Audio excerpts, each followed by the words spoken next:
জাবের আল আহমেদ স্টেডিয়ামে ম্যাচের শুরুতে এভাবেই উল্লাসে ফেটে পড়েছিলেন সমর্থকরা। প্রবাসে পরিবার পরিজন ছাড়া বাংলাদেশের ফুটবল ম্যাচ তাদের জীবনে এনেছিল মরুর বুকে এক পশলা বৃষ্টির মতো আনন্দ। যে স্বপ্ন নিয়ে মাঠে এসেছিলেন সমর্থকরা, সেটা বালির বাঁধের মতো ভেঙে গেছে ম্যাচ শেষে। মরুর বুকে সোহেল রানা, জামালদের এলোমেলো ফুটবল হতাশ করেছে সমর্থকদের। বাংলাদেশের হারে হৃদয় ভাঙলেও ফিলিস্তিনের লড়াকু মানসিকতা অনুপ্রেরণা জুগিয়েছে এই প্রবাসীদের।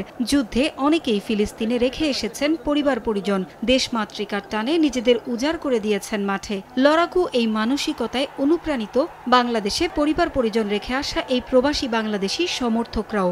আমাদের ভালো লাগতেছে, হারতেছে জিততেছে সেটা বড় কথা না, একটা যুদ্ধবিধ্বস্ত দেশ এসে খেলতেছে আমাদের বাংলাদেশের সাথে, এটা আসলে গৌরবের বিষয়। তারা এই যুদ্ধবিধ্বস্ত অবস্থাতে তাদের দেশের এই কন্ডিশনের মধ্যেও তারা যে এইভাবে ফুটবলের মাধ্যমে সবাইকে একসাথে দেশের জন্য কিছু গর্ব বয়ে নিয়ে আসছে। দেশ জুড়ে বিস্তৃত ইসলামী ব্যাংকিং সেবা এমটিবি ইয়াকিন, এই সময়ে ইসলামী ব্যাংকিং।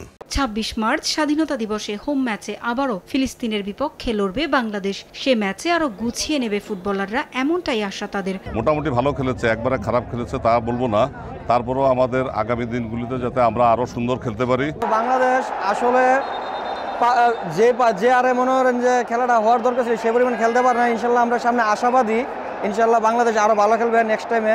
বাংলাদেশে যখন ২৬শে মার্চ আমাদের বাংলাদেশে ম্যাচ আছে, সেখানেও অবশ্যই আমরা যেন ফিলিস্তিনের সাথে জয় নিতে পারি। হোম ম্যাচে এমন ছন্ন ছাড়া বাংলাদেশকে চান না সমর্থকরা। পারভিন আক্তার, সময় সংবাদ।